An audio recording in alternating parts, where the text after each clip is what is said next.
Poisson, paré. Lève rame partout. Mât l'aviron devant. Île Madame, gauche, tour de Foura. Les pelles dans l'eau. 52 degrés, 12 minutes. 22 pieds. 22 pieds.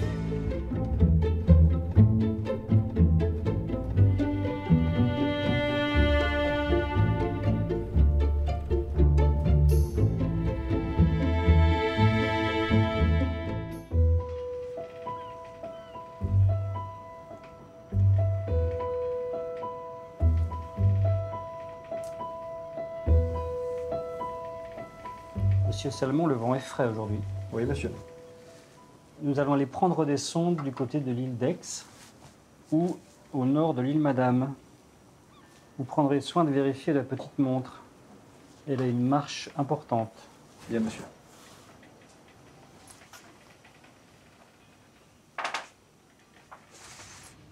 Effectivement, monsieur. Une marche aujourd'hui de 3 secondes. Bien, notez-le.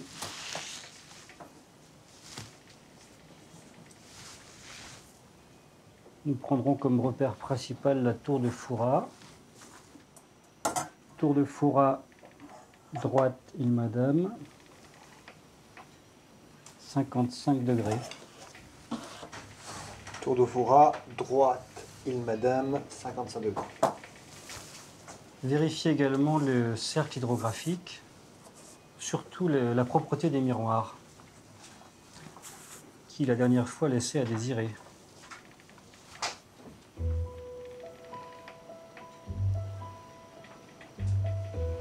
Et les miroirs sont parfaitement propres. Très bien. Vous pouvez prévenir Monsieur Jaouen que nous pousserons du bord dans la chaloupe dans 30 minutes. Bien, monsieur. Une fois que la topographie de la côte a été établie, il convient de prendre des sondes. Il s'agit de mesurer le fond de la mer afin de déterminer avec précision l'emplacement des roches qui seraient dangereuses pour la navigation. Bien. Monsieur Salmon, la marée n'attend pas. Allons-y. Très bien, monsieur.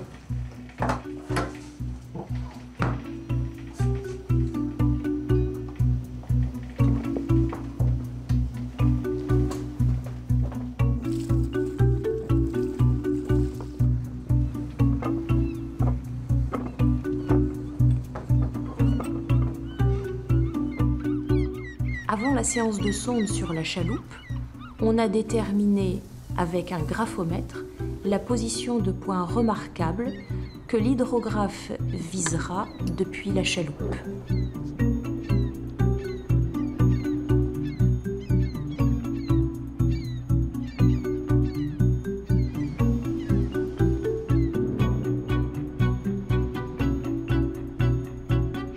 Fort et net, 80,07.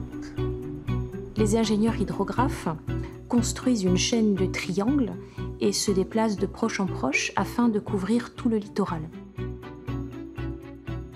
Cette chaîne de triangles s'adosse à la grande triangulation de la France réalisée par les ingénieurs géographes depuis le milieu du XVIIIe siècle.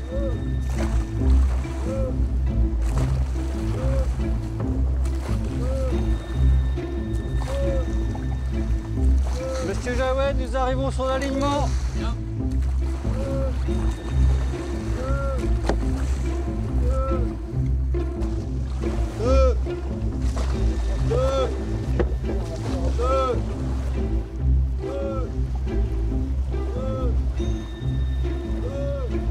Le plomb de sonde est creux et dans le creux du plomb de sonde, l'homme de sonde a disposé une petite couche de suif qui permet de récolter un échantillon du fond de la mer. Paré pour la sonde. Paré. Lève rame partout. Mât l'aviron devant.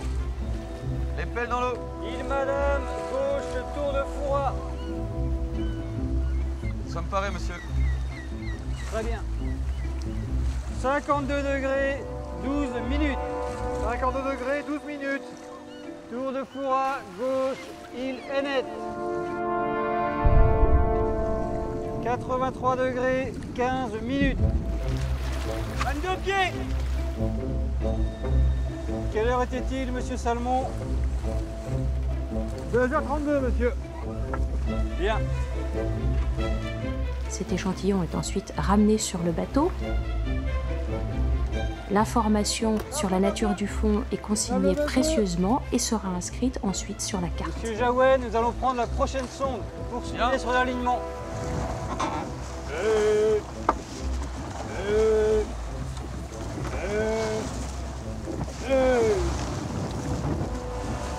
Île Madame, gauche, tour de Foura. Préparez, monsieur. Très bien.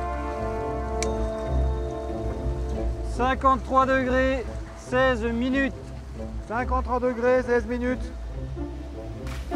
Au moment où l'homme de sonde jette son plomb, l'ingénieur hydrographe mesure avec son cercle les angles formés par 3 points sur la côte, bien visibles du large. Le secrétaire note avec soin les valeurs obtenues. Le soir, de retour à sa table de travail, il trace 2 cercles, l'un passant par A et B, le deuxième par A et C. À l'intersection des 2 cercles se trouve le point qu'il reporte ensuite précisément sur la carte qu'il a dressée. Monsieur Salmon, 52 degrés, 12 minutes.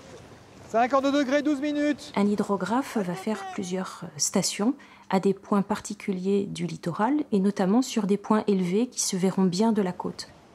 Monsieur Salmon, dessinez-moi une vue de côte. Des clochers, des tours, et également des rochers en pleine mer.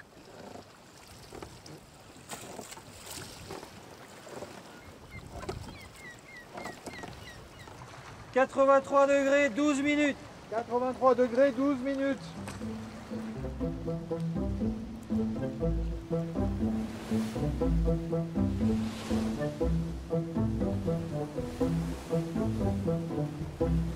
Il ne suffit pas de mesurer le fond de la mer à l'aide de la sonde. Il faut ensuite calculer la différence qu'il y aura entre la valeur qu'on obtient et le niveau de la mer en fonction de la marée.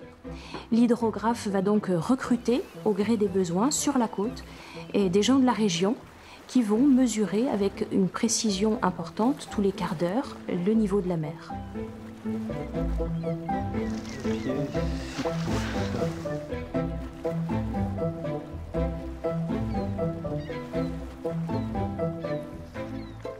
Les observateurs de marée viennent ensuite auprès de l'équipe des hydrographes remettre leurs observations. Les hydrographes vérifient soigneusement que les observations soient cohérentes, puisque de là dépend la précision des sondes que l'on va inscrire sur la carte.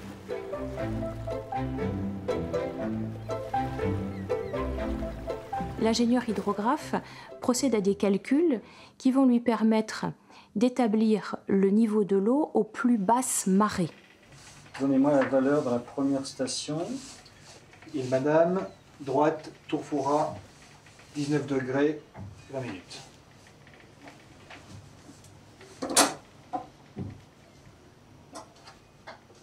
Très bien. Qu'aviez-vous comme valeur de sonde? 22 pieds. Et la nature du fond? Nature du fond, sable vaseux. Très bien. Deuxième station. Et Madame, droite, fort et net, 56 degrés et 12 minutes. Bonjour, messieurs. Bonjour, Monsieur monsieur Nazière. Nazière. Nous vous attendions. Voici mes mesures. Êtes-vous satisfait de votre semaine de mesure? Le vent m'a gêné. J'ai eu du clapot pendant plusieurs journées. Ah, c'est fâcheux. Très bien. Donc, clapot de 1 à 2 pieds. Je reporte sur le carnet. Notez dans votre carnet. Le 25 septembre, nous continuons à reporter une mesure. Île Madame, gauche, Piémont. Très bien. Très bien. Bien. Demain, Nous irons continuer à prendre des sondes au nord de l'île d'Aix. Nous devrions être à l'abri dans cette zone. La technique hydrographique est mise au point par Bothand-Beaupré à la fin du XVIIIe siècle. Elle s'affine ensuite progressivement au cours du XIXe siècle et permet d'effectuer des mesures très précises, très rapidement. C'est une véritable révolution. Bothand-Beaupré est un hydrographe très respecté qui a prouvé la qualité de sa méthode.